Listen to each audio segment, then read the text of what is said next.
Hezbollah के हमलों से लगातार बैकफुट पर खड़े इजराइल ने अब लेबनान के खिलाफ फुल फ्लेज वॉर का ऐलान कर दिया है। तो वहीं हिजबुल्लाह ने कहा है कि मिसकैलकुलेट करने की कोशिश इजराइल उसे ना करे, वरना बिग ब्लो मिलेगा। नमस्कार, मैं हूं मधुरेंद्र कुमार और आप देख रहे हैं मेरे साथ रणनीति।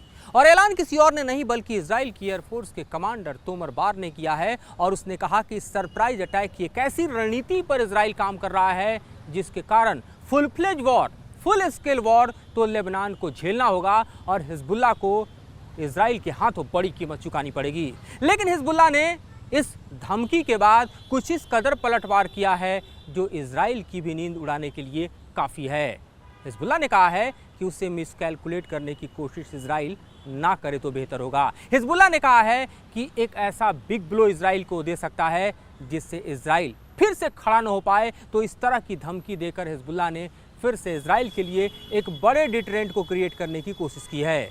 हम जानते हैं कि एक के बाद एक 3 ऐसे वीडियो इजराइल के खिलाफ हिजबुल्लाह ने जारी किए हैं जिसके जरिए दुनिया देख चुकी है कि किस कदर डीप पेनिट्रेशन करने में हिजबुल्लाह इजराइल की ज़मीन पर कामयाब हुआ है। और उसके मैपिंग में, उसके वीडियो में, उसके टारगेट्स में साफ तौर पर दिखाई दे रहा है कि इजराइल के मिलिट्री इंस्टॉलेशन है, इजराइल के खास तौर पे एयर डिफेंस सिस्टम हैं, चाहे वो हम बात इजराइल के करीबी लेबनान से लगे बॉर्डर की बात करें या फिर आप उस तरह के सर्विलांस सिस्टम की बात कर सकते हैं जो कि गोलन हाइट्स पर लगाकर इजराइल लगातार हिजबुल्लाह को सेटबैक दे रहा था।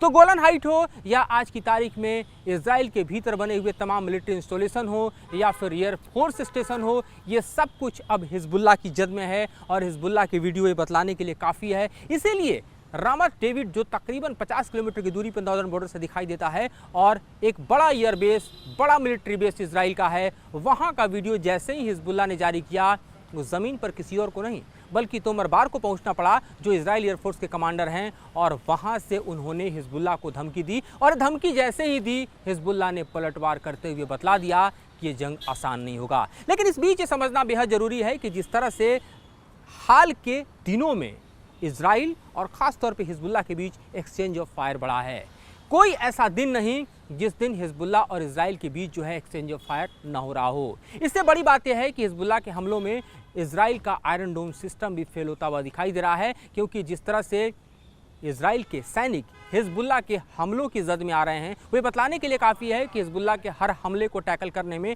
अब इजराइल की सेना कामयाब नहीं दिखाई दे रही है। और इसीलिए आप देखिए कि न सिर्फ रॉकेट और मिसाइल बल्कि ख़ास तौर पे हिजबुल्लाह ऐसे ड्रोन का प्रयोग कर रहा है जो सर्विलांस के लिए भी और अटैक के लिए भी इस्तेमाल किए जा रहे हैं। और हिजबुल्लाह की ड्रोन ताकत हम जानते हैं कि ईरान से मिली हुई ड्रोन ताकत है, लेकिन वो कितनी कामयाब है उसका दृश्य दरअसल इन तस्वीरों के जरिए समझा जा सकता है जिसमें हिजबुल्लाह के हमले इजराइल को दहलाते हुए दिखाई दे रहे हैं।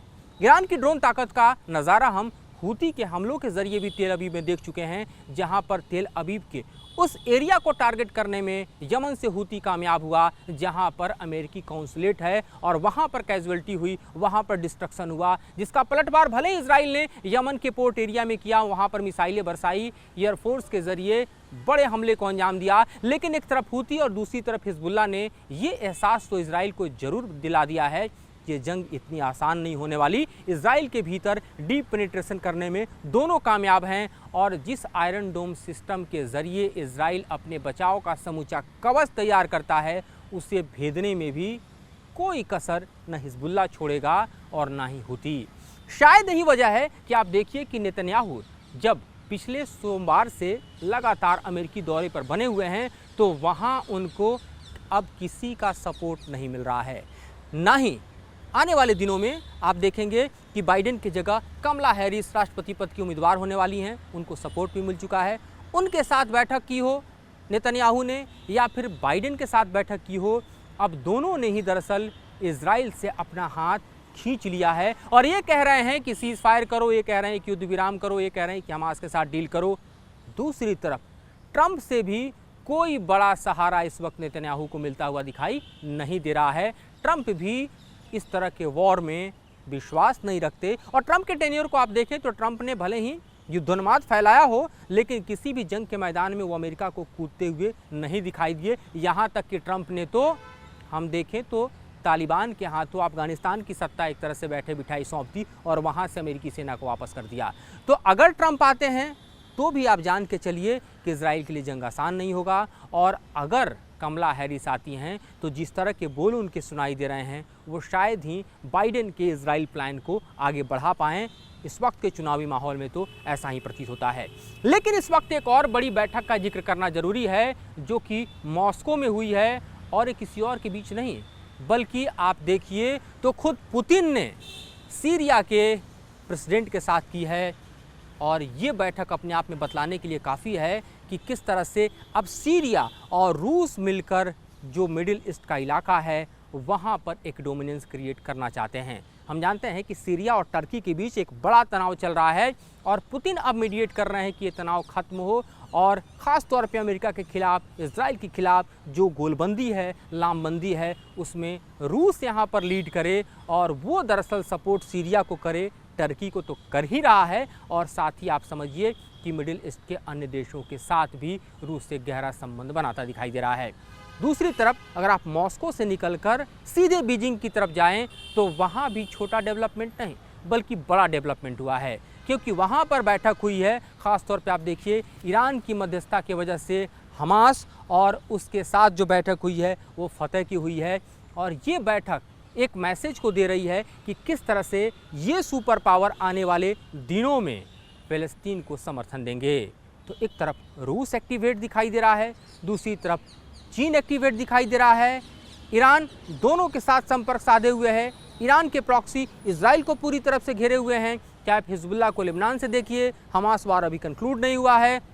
दूसरी तरफ आप हूती देखिए किस तरह से एक्टिव है, इराक की ज़मीन से। और लेडी हम देख चुके हैं कि जो वहाँ बैठा हिजबुल्लाह है वो भी हूती को समर्थन दे चुका है। और आप इस पूरे एरिया में देखिए तो जिस अमेरिका के दम पर इजराइल अपनी ताकत का इजहार कर रहा था वो अमेरिका अब अपने कदम पीछे खींचता हुआ दिखाई दे रहा है। तो एक बड़ा बदलाव साफ तौर पर देखें तो इस वक्त मिडिल ईस्ट में ख़ास तौर पे इजराइल के पिछले 9 महीने के जंगी हालात में देखने को मिल रहा है। अब सवाल यह है कि नेतन्याहू का क्या होगा, क्योंकि नेतन्याहू एक ऐसी सरकार चला रहे हैं जिसमें फुल फ्लेज मेजोरिटी नहीं। नेतन्याहू के ऊपर ग्राउंड प्रेशर काफ़ी है क्योंकि 110 से ज़्यादा कैदी बंदी अभी भी हमास के हाथों में हैं। दूसरी तरफ आप देखिए तो जिस बड़े सहारे यानी अमेरिका के सपोर्ट के जरिए नेतन्याहू इस वॉर को आगे बढ़ा रहे थे, अब अमेरिका खुद हाथ पीछे खींचता हुआ दिखाई दे रहा है। तो ऐसे में इजराइल की ताकत जो है कहीं ना कहीं क्षीण होती हुई दिखाई दे रही है और ये अपने आप में नेतन्याहू के नेतृत्व में इजराइल के लिए किसी बड़े सेटबैक से कम नहीं। क्योंकि इस वक्त की स्थिति में देखिए तो 9 महीने बीतने के बाद भी हमास के साथ इजराइल अपनी जंग को समेट नहीं पाया है। बड़े हमले लगातार जारी हैं, गाजा स्ट्रिप पर भी हमले हुए हैं, इसके अलावा कई जो रेजिडेंशियल कैंप हैं वहाँ पर भी बड़े हमलों को अंजाम दिया गया है। अभी जो इस वक्त का अलर्ट है उसके मुताबिक मैं आपको बता सकता हूँ कि नुसरत जो रिफ्यूजी कैंप है उस पर इजराइल ने बड़ा हमला किया है। ईस्टर्न एरिया जो है ख़ास तौर पे जहाँ पर बुरेज कैंप है वहाँ पर भी बड़ा हमला हुआ है। खान यूनिस की तरफ देखिए तो सरप्राइज अटैक लगातार इजराइल कर रहा है। लेकिन इन परिस्थितियों के बीच भी हम देख रहे हैं कि जो हमास है उसने अभी तक हथियार नहीं डाले हैं। और एक और रिपोर्ट दिख रही है कि अल-कुद्स ब्रिगेड जो है उसने सरप्राइज अटैक फिर से बढ़ा दिए हैं इजराइल की सेना के खिलाफ। तो ये इस वक्त की हालत है गाज़ा की। और इसमें दूसरी तरफ आप देखिए तो हिजबुल्लाह पूरी तरह से इजराइल को दहला रहा है। हूती एक अलग तरह का डिटरेंट क्रिएट करते हुए नया चैलेंज क्रिएट कर रहा है। यानी पूरी तरह से इस वक्त इजराइल हम देखें तो 9 महीने बाद जंग के घिरा हुआ दिखाई दे रहा है। देखते हैं आने वाले वक्त में ये जंग किस करवट बैठता है, क्या स्थिति इजराइल की होती है, ईरान का अगला दांव क्या होता है, रूस और किस तरह से चीन अपनी बड़ी भूमिका निभाते हैं और अमेरिका क्या करता है चुनाव के बाद। फिलहाल इस मुद्दे पर इतना ही। इससे और जुड़ी जानकारी और विश्लेषण आपके समक्ष हम लेकर आते रहेंगे। फिलहाल मुझे और मेरे सहयोगी राकेश रावत को दीजिए विदा।